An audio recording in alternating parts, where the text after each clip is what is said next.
नमस्कार, मेरा नाम है साजिब और आप देखना शुरू कर चुके हैं नेक्स्ट 9 न्यूज नेशन। पत्रकारिता कई तरीके की होती है। पत्रकारिता जो होती है काफी मतलब कि काफी तरीके की होती है। एक पत्रकारिता होती है कि इंडोर यानी अंदर बैठ करके काम को करना, स्क्रिप्ट लिखना, लेखनीय करना। और एक पत्रकारिता उसमें से होती है फोटो पत्रकारिता यानी कि फोटो जर्नलिज्म, जिसमें जो पत्रकार है वो फील्ड पर जाता है और फुटेज, वीडियो, फोटो जो लोगों को उपलब्ध होते हैं, जिससे उनको पता लगता है कि जो है क्या स्थिति बनी हुई है, उसे अपनी स्क्रीन पर लोग देख सकते हैं। तो वो जो फोटो जर्नलिस्ट होता है, जो फोटो पत्रकार होता है, जो चित्र पत्रकार जिसे कहते हैं, तो उसका भी महत्व उतना ही होता है जितना एक इंडोर जर्नलिस्ट जो घर में बैठ करके स्क्रिप्ट लिखता है या लेखनी लिखता है। तो दोनों का महत्व लगभग बराबर है, लेकिन जो चित्र पत्रकार है, जो फोटो जर्नलिस्ट है, उसकी जो है भूमिका कुछ ज्यादा जोखिम भरी रहती है, क्योंकि वो जोखिम में जा करके, चाहे बाढ़ हो, जंगल हो या खतरनाक इलाका हो, वहां जा करके तस्वीर इकट्ठा करता है, जो जो जनता या लोग, जो दर्शक हैं, उनके बीच पेश करता है।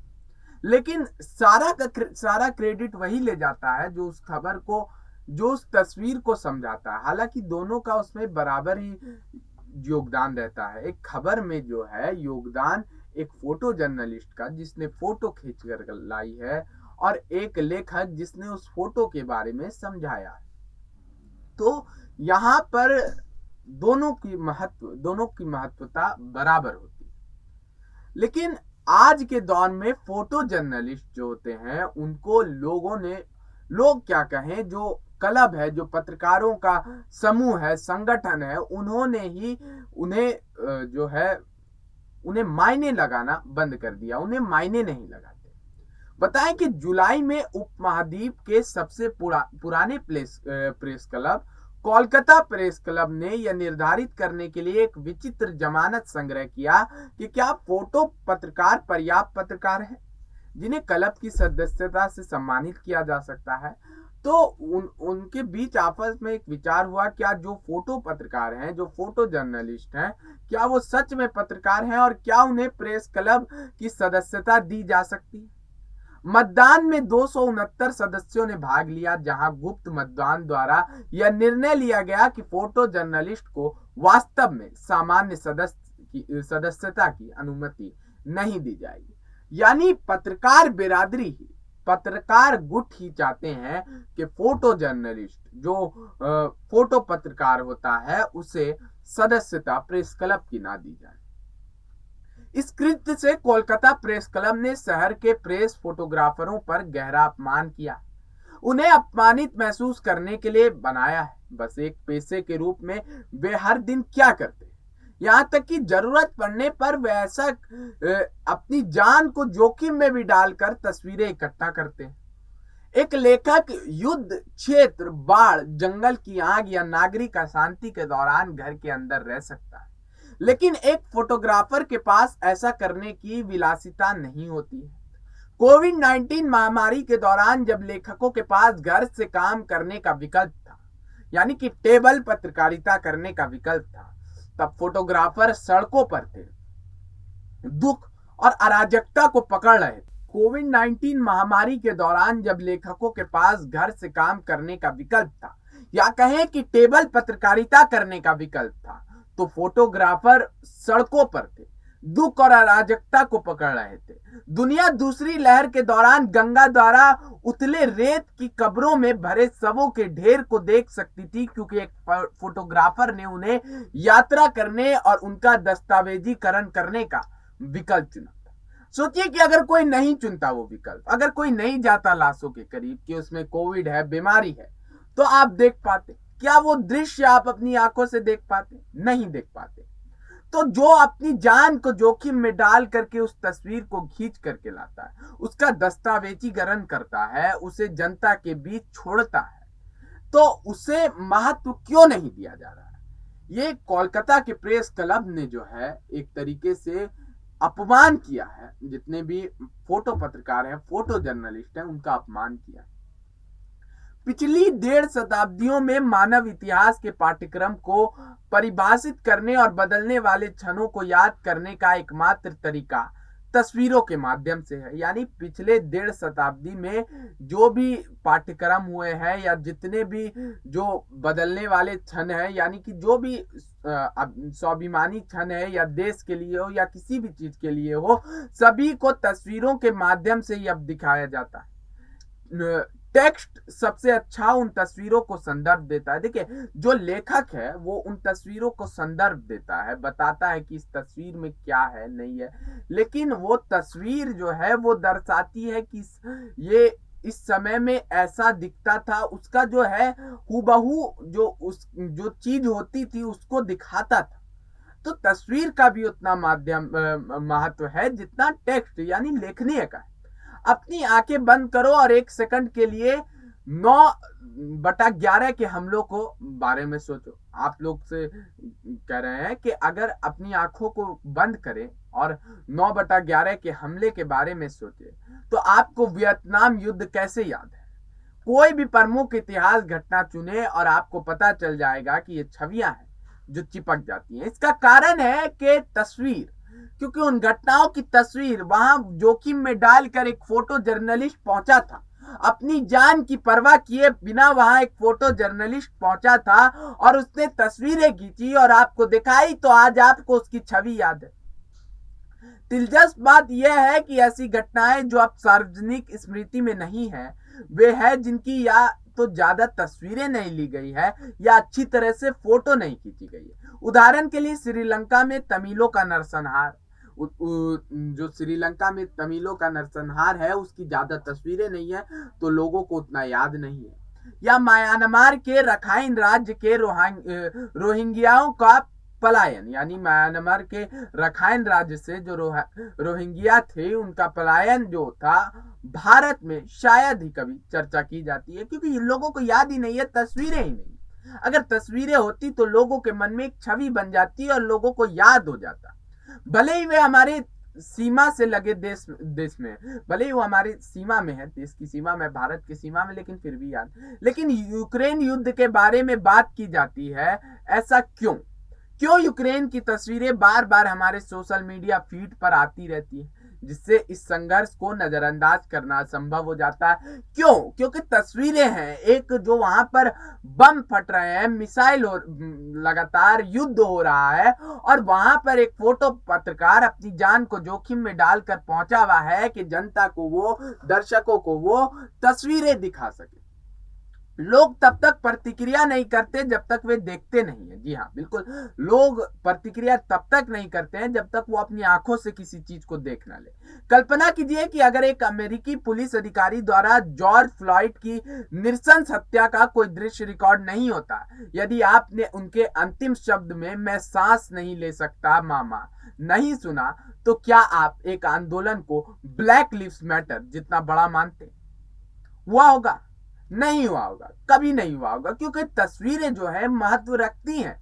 ऐतिहासिक रूप से तानाशाह अपनी शक्ति को बनाए रखने के लिए छवियों की शक्ति पर बहुत अधिक निर्भर थे। हिटलर को फिल्म निर्माता लेनी राइफेनस्टाइल की जरूरत थी क्योंकि वह छवि के प्रलोभन, प्रभावी प्रचार की शक्ति को जानता था। देखिए, हिटलर इस बात को समझता था, हिटलर की नीति थी वो हमेशा अपनी जो है पब्लिशिंग वो फिल्म, वीडियोग्राफी, फोटोग्राफी के जरिए करवाता रहता था क्योंकि वो इसकी पावर को जानता था। हिटलर काफी दिमागी जो था, एक दिमागी तानाशाह था और वो सारी चीज को समझता था।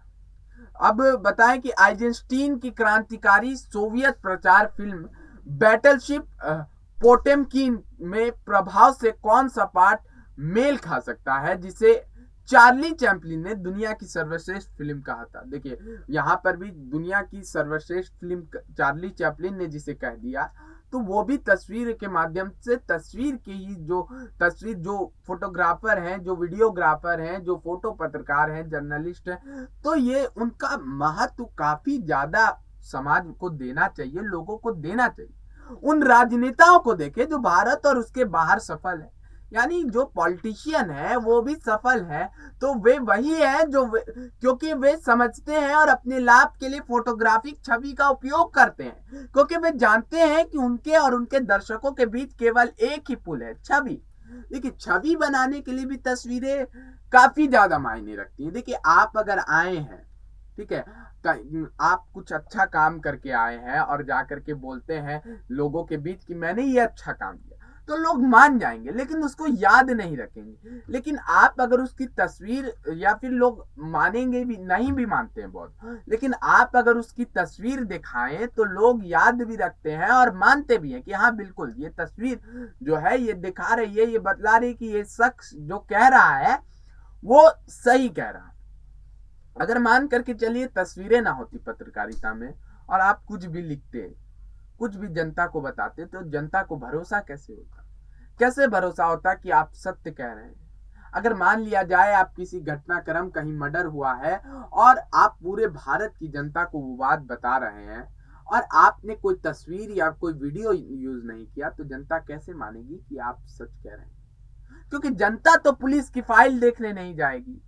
अगर मान के चलिए दिल्ली में मर्डर होता है, तो अगर कोई जनता बिहार से देख रही है तो वहां दिल्ली के पुलिस स्टेशन आके तो पता नहीं लगाएगी।